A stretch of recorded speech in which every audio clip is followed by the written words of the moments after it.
Zee 24 तास एक पाऊल पुढे. आता आपण जवळपास अर्धा किलोमीटर चालून आलेलो आहे. हा नाला आपण इकडे बघताय, आता तो कोरडा आहे, परंतु पावसाळ्यामध्ये हा धो वाहत असतो. बिलकुल बरोबर, अगदी बरोबर. जे पावसाळ्याच्या 4 महिन्यामध्ये जेव्हा पाऊस सुरू असतो त्यावेळेला हा धो वाहत असतो आणि आपण तिथे जो तुम्हाला कच्चा खडक दाखवला मी, जो जलधारा कसा आहे तोच आता इथे थोडा हार्ड झालेला आहे.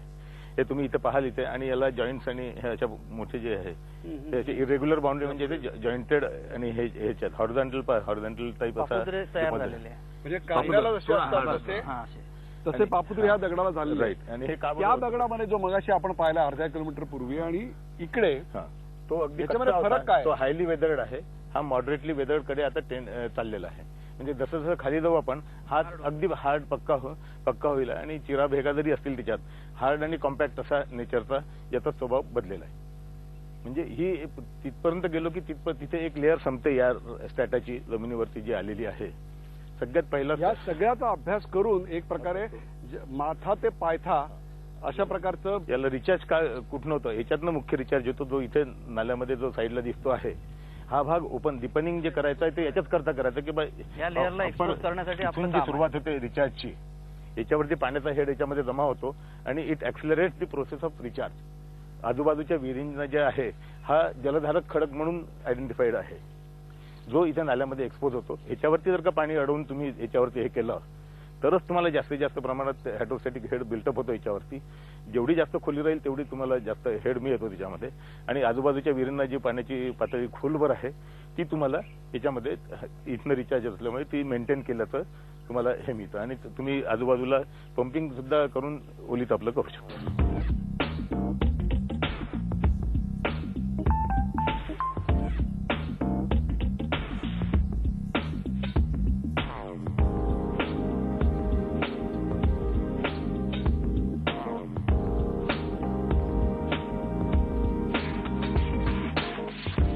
उगमापासून आपण सुरुवात केल्यानंतरचा हा पहिला बंधारा, हा बंधारा इथे नेमका का बांधला, याचं वैशिष्ट्य काय, ही जाळी कशा करता टाकली आहे?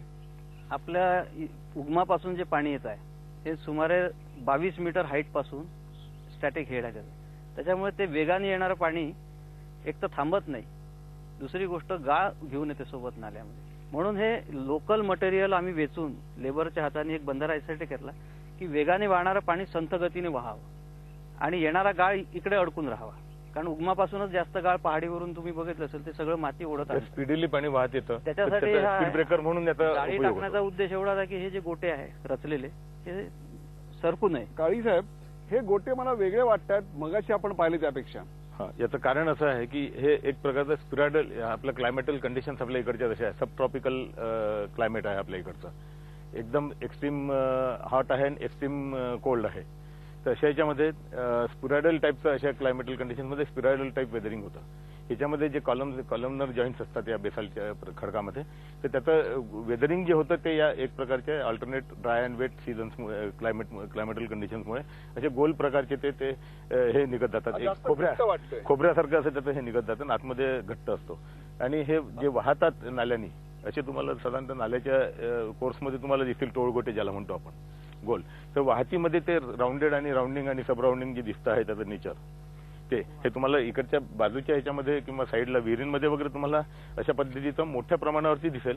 पण हे छोटे छोटे गोटे जे आहे हे प्रवाहामध्ये तुम्हाला मिळतील आहे, प्रवाहामध्ये येतात कारण ते वाहतात, स्वतःला शेप देतात. हा नाला पुढे कसा एका गावाच्या जीवनदानीमध्ये परिवर्तित झाला ते पाहूया. चला.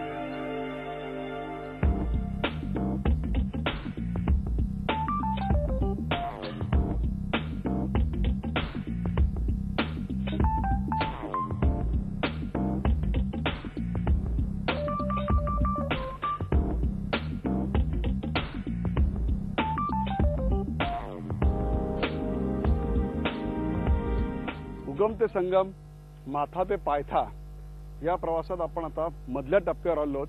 इथे मला खडकाची रचना बदललेली दिसते. काय बदलली रचना? इथे जे बेसाल्टिक मध्ये एकावर एक थर येतात त्याच्यामध्ये पहिली लेअर जी आपण वरती सुरुवातीपासून 0 पॉईंट पासून सुरू झाली ती इथे संपते आहे. आणि इथून हा जो लाल मातीचा पट्टा दिसतो आणि त्यात छिद्रवाला तिथे जसा होता लाल मातीचा पट्टा दिसतो, हा पट्टा दिसतो. त्याचं वैशिष्ट्य काय? हा म्हणजे 2 लेअर मधला जो झोन असतो तो वॉटर इंडिकेट म्हणजे एक तर क्ले झोन असतो किंवा मग तो छिद्रवाला उर्जा मुरुम ज्याला म्हणतात तो असतो. आणि हा रिचार्जिंग स्टॅटअप पुन्हा नेक्स्ट लेअरचा टॉप हा जो प्रॉडक्टिव्ह असतो तो एक्सपोज झालेला इथे. आणि हा जलधारक खडक म्हणून आजूबाजूच्या विहिरींना आता डाऊनस्ट्रीमच्या विहिरींना ही सेकंड लेअर ही प्रॉडक्टिव्ह आहे. म्हणजे इथे पाणी साठल्यामुळे इथल्या विहिरी रिचार्ज झाल्या आणि आता आपण पाहतोय त्या विहिरीतनं जे पाणी आलं त्याच्यावरती स्प्रिंकलर इरिगेशन सुरू आहे. ऊस आणि हे तिसरं पीक शेंगदाणा हे तिसरं पीक आहे. पहिल्यांदा या भागातला पहिला अनुभव आहे की तिसरं पीक घेतलं.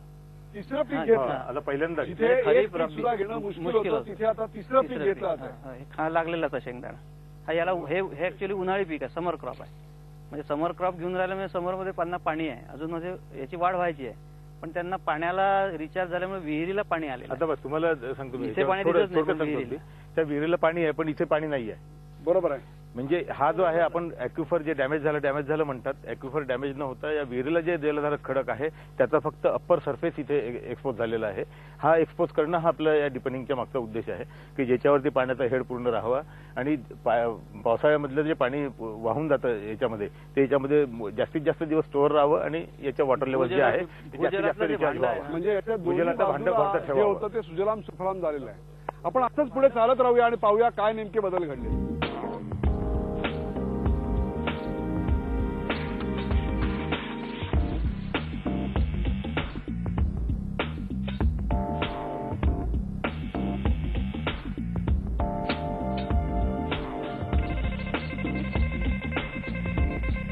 झी 24 तास एक पाऊल पुढे.